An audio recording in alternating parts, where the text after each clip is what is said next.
Olá, você acompanha a partir de agora os trabalhos das TVs legislativas do país. Informações e reportagens especiais produzidas pelo Congresso Nacional, Assembleias Estaduais e Câmaras Municipais. Começa agora o Parlamento Brasil.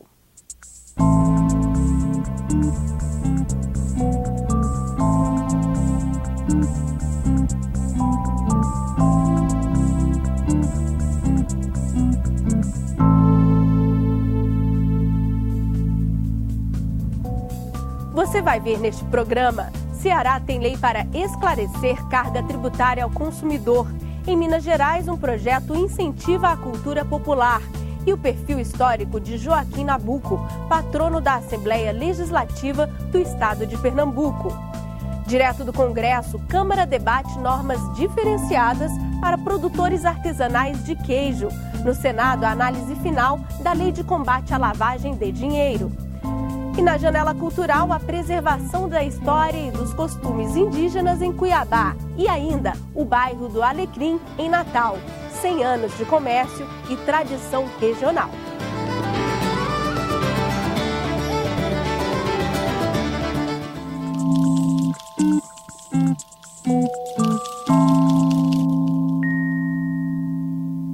Nem sempre o consumidor tem ideia do quanto paga de imposto embutido em alguns produtos. No Ceará, o Legislativo aprovou um projeto para deixar mais clara essa informação ao consumidor. Veja na reportagem da TV Assembleia.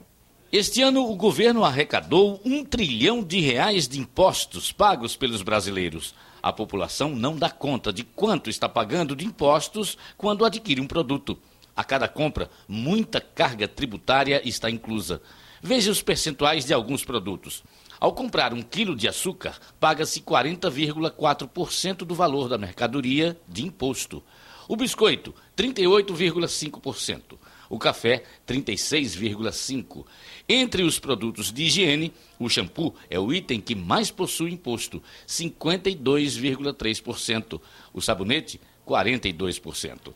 A Assembleia Legislativa aprovou o projeto de lei de autoria do deputado Ronaldo Martins para garantir que o consumidor identifique qual é a carga tributária do produto que está adquirindo. A importância maior do projeto é estimular uma consciência maior dos consumidores sobre os valores pagos a título de tributos, e despertar a vontade cidadã de cobrar melhores ações por parte a nível de governo. Pelo projeto de lei, as informações sobre a carga tributária embutida no preço dos produtos devem ser colocadas em forma de cartazes em locais de destaque para que os consumidores consigam visualizar com facilidade o percentual dos tributos. Quando a gente compra algum produto, ninguém nem imagina quanto é que está pagando no produto e nos impostos.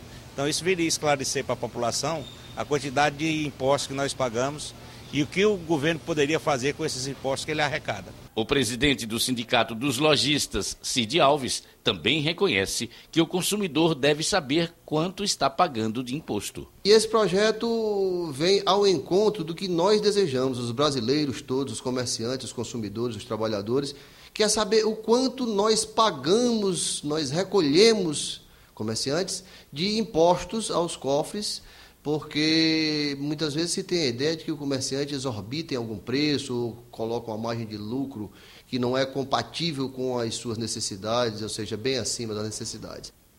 O acesso a recursos e incentivos é quase sempre muito difícil para pequenos grupos culturais no Brasil. A Assembleia Legislativa de Minas Gerais analisa um projeto para ajudar esses grupos a se manter, conservando a cultura popular. Quando organiza a festa de Folia de Reis em Contagem, Mestre Zé Goiano diz que depende da boa vontade de comerciantes e de voluntários. Não tem recurso, é tudo angariado, eu peço tudo, as cozinheiras, tudo é angariado. Na Zona da Mata, Mestre Xisto Giga diz que muitos grupos culturais não sabem como ter acesso a programas de incentivo e a recursos. Eles desconhecem, quando a gente, nas oportunidades que a gente conversa, mas não sabia, existe isso. E como que eu faço para mim conseguir registrar? Um projeto de lei em tramitação na Assembleia quer garantir o reconhecimento ao patrimônio vivo, pessoas e grupos que contribuem para preservar a memória e a cultura. A capoeira e essas outras culturas todas, elas são transmitidas no pé do ouvido. Então você senta do lado de um velho mestre, ele vai contar a história dele, como que foi, como que não foi, o jeito que ele fazia, o que o mestre do mestre dele fazia. Quem recebe o registro ganha uma pontuação específica quando concorre a projetos de incentivo à cultura. Vamos ouvir aqui, né, todos aí envolvidos com essa questão, o setor cultural, o Estado, né, artistas, os grupos, para que a gente possa criar em Minas Gerais um incentivo, né, para poder manter a sobrevivência desses grupos. Isso até para a questão da economia, da cultura é importante. O representante do Instituto Estadual do Patrimônio Histórico diz que em Minas já existe desde 2002 um decreto que teria conteúdo semelhante ao projeto de lei.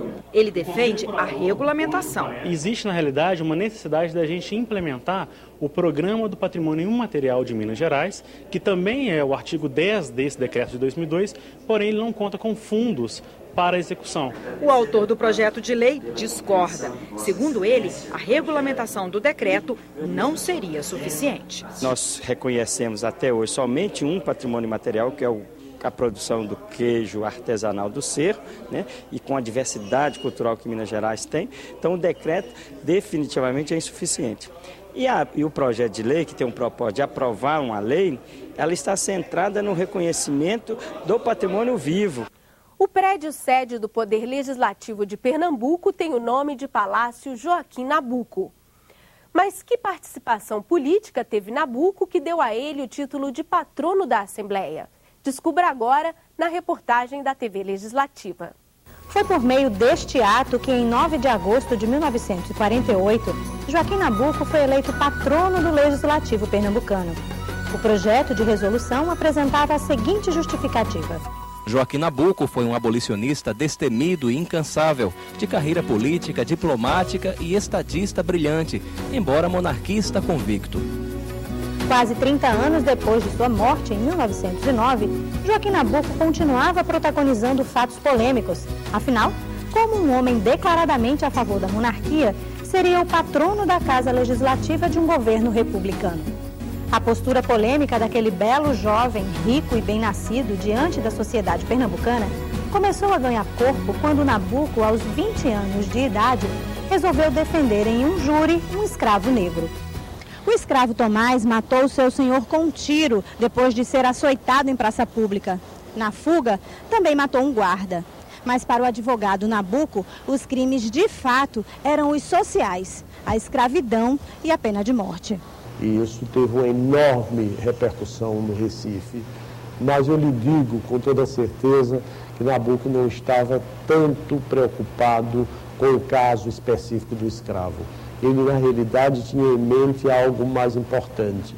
Ele queria desencadear a campanha abolicionista, porque ele usou o tribunal do júri, a tribuna, para poder levantar teses contra a escravidão e contra a pena de morte numa sala de tribunal em que estava muita gente da classe média, senhores de engenho, aristocracia. Com o episódio, Nabuco conquistou 2 grandes vitórias. A primeira, conseguiu mostrar à elite local quais eram as suas convicções. A segunda, o escravo Tomás não foi morto. Recebeu a menor pena cabível naquele caso, galés perpétuas, ou seja, encarcerado, realizando trabalhos forçados.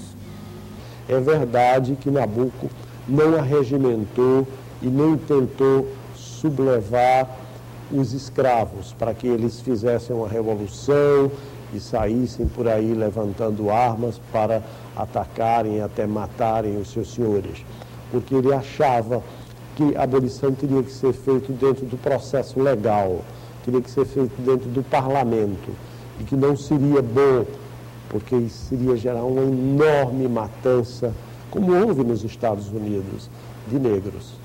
Apesar de ter usado todos os seus talentos para defender a abolição da escravatura no Brasil, não foram apenas as ideias e ideais abolicionistas que renderam a Nabuco o título de patrono da Assembleia. Nabuco não foi somente o líder abolicionista e o diplomata, ele foi também um grande escritor.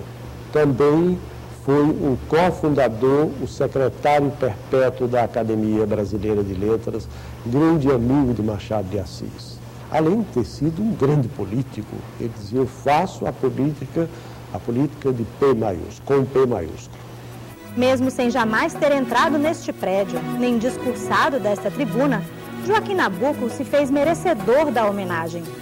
E a Assembleia, unânime, reconhece a luta deste homem pela igualdade de direitos, princípio básico da democracia.